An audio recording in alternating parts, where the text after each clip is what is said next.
Hello friends and welcome to Smart Coach. Today the lesson that I am taking is the partition of Bengal and the consequence, that is Swadeshi movement.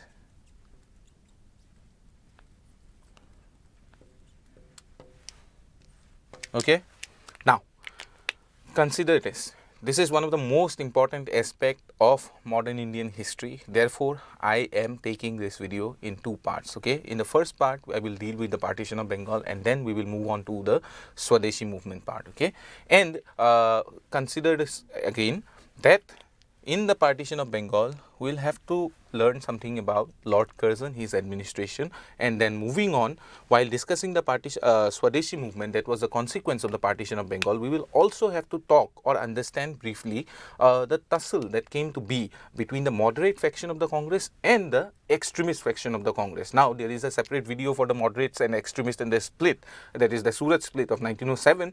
However, even while studying the partition of Bengal and the Swadeshi movement, you will have to have some kind of idea. So, before going through the partition of Bengal and Swadeshi movement, you see, just have an idea about the modalities through which the moderates used to conduct their business, that is their agitation work, and how the extremists differed from that. Of course, I will give you a background while teaching this lesson also. Okay, now let us move forward and let us see what the partition of Bengal is. Okay, now, as far as the partition of Bengal is concerned, most of you who are studying history or most of you who have taken up history as your optional subject, you will understand that it took place under the viceroyalty of Lord Curzon.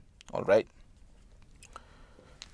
He has been defiled throughout history, throughout modern Indian history, and many things have been written about his reign as the Viceroy of India. However, we have to also understand that the first part of his viceroyalty, that is up until 1903, okay, the first part of his viceroyalty was quite liberal, because we see that he passed the Punjab Land Alienation Act, okay, Punjab Land Alienation Act. Okay, now this act was supposed to help you see the peasants from being evicted from their lands. Okay, apart from this, he also revised the famine code. All right,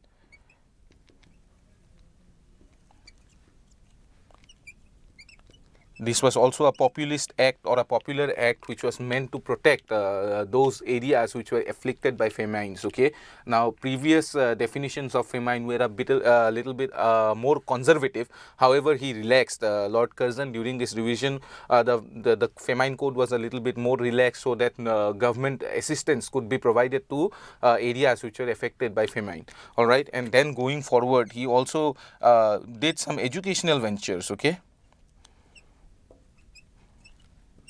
such as the establishment of an agricultural research university in Delhi. All right. So, all of these things, looking at all of these previous legislations which were made during the viceroyalty of Lord Curzon, it is difficult to gauge why right after 1903 his reign or his rule as Viceroy of India, it became so unpopular. And the answer to this is the partition of Bengal. And the partition of Bengal was announced in July of 1905. Okay, it was announced in July of 1905. Okay, and it caused a huge outcry in Bengal. Okay, it caused a huge outcry among the people who were living in Bengal, because it was supposed to divide Bengal within two parts. Okay, one part which will be the western part of Bengal. Okay, western Bengal, and the second part will be eastern Bengal, East Bengal,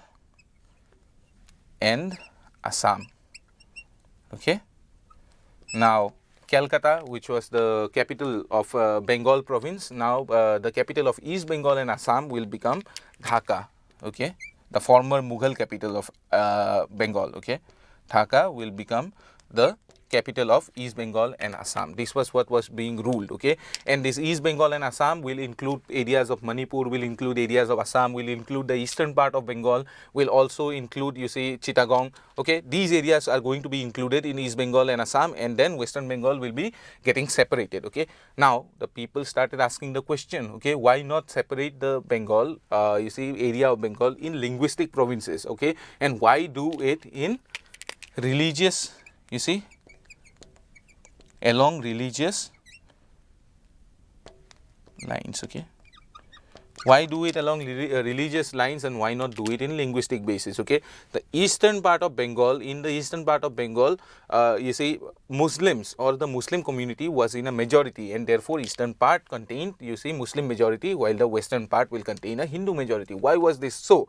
And this is the chief, you see, criticism of the partition of Bengal. However, the reason provided by the British administration was that, you see, the reason which was the official, which was going to be the official reason behind the partition of Bengal was that with a population of 78 million, okay, and a huge territory which also included Bihar, Orissa and Assam, all right, with this huge territory, Bengal was ungovernable, or it had become ungovernable, okay, ungovernable,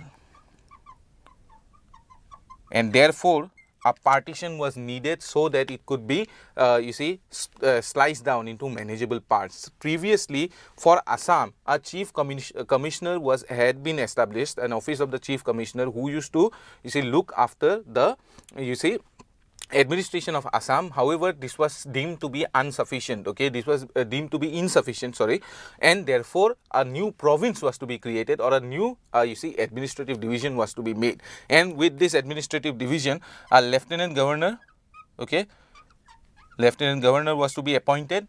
Consequently, the lieutenant governor for Assam was Fuller, okay, East Bengal and Assam, all right. So a lieutenant governor was to be appointed, and he was to be, you see, he was to be provided with a legislative, along with which he would be able to, you see, administer the province of East Bengal and Assam. Another reason which was given for the partition of Assam, for the partition of Bengal, was that, you see, it would provide economic impetus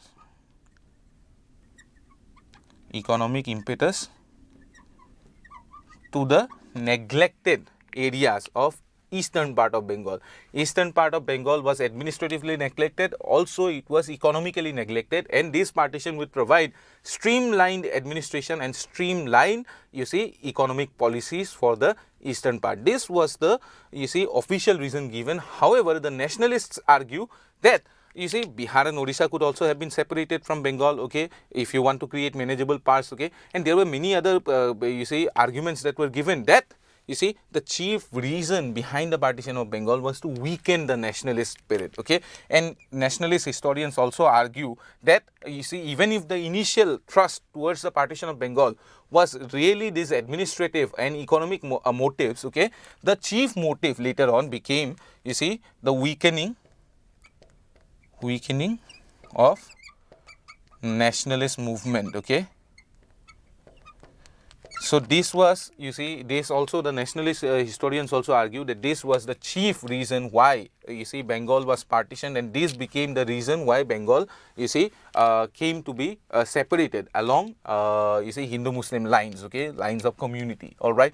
And one argument which buttresses, or one, you see, event which buttresses this argument, that is, which provides solidity to this argument that it was actually part of the divide and rule policy, is the formation of the Muslim League.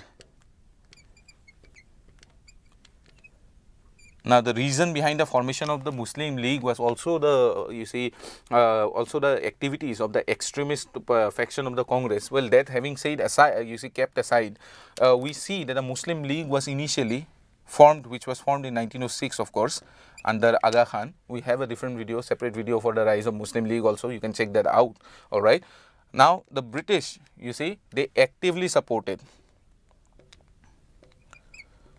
the Muslim League. Now, this argument also buttresses, okay, or this fact also buttresses this argument that it was actually done to weaken the nationalist movement, which was centered around Calcutta.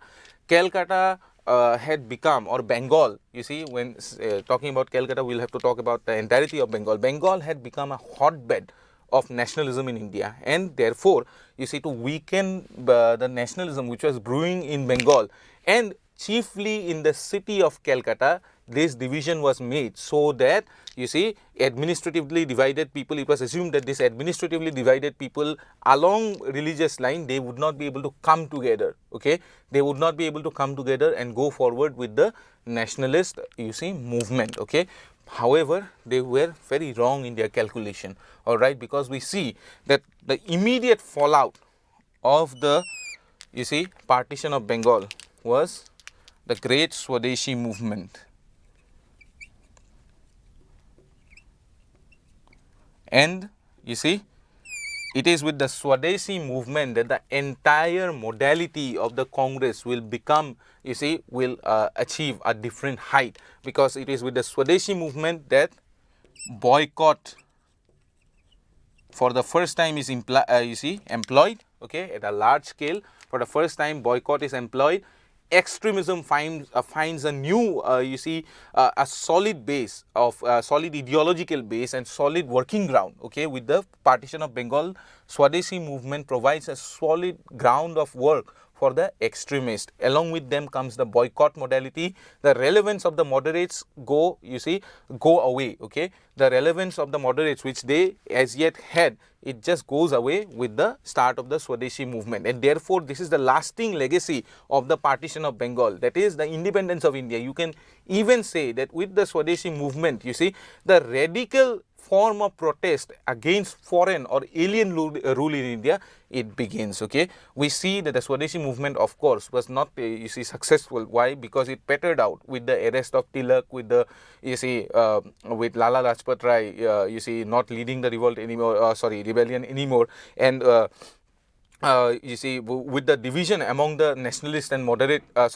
and extremist line, the Swadeshi movement, it peters out. We know that. However, for the first time, you see, the groundwork has been laid for Gandhi to come in, all right, and start his, Satyagraha modality, the new modality of protest against alien rule in India. Therefore, the partition of Bengal, it is very important. In the second part of this video, we will go into the Swadeshi movement. We will discuss the particulars of the Swadeshi movement, how it begins, what is the course of this movement, okay, how it goes on, what were the modalities that were employed, and various institutions that come up. There were, part of the boycott, agenda was also that, well, let me write it down. Along with boycott, if you boycott something, you have to provide an alternative also. Suppose, if you are criticizing an argument, you also have to provide an alternative argument. Otherwise, your criticism is, founded without a base, all right. So, therefore, if you boycott something, you also have to provide an alternative. The alternative was Swadeshi, okay. The alternative itself was Swadeshi, that is produced by self, all right, that is self-reliance, all right. Self-reliance was the entire modality through which boycott, and self-reliance was the entire modality through which this entire event unfolds, that is the Swadeshi movement. Very important for your exam perspective. So, please have a look at the second part of this video, okay, which will be coming up soon. Thank you.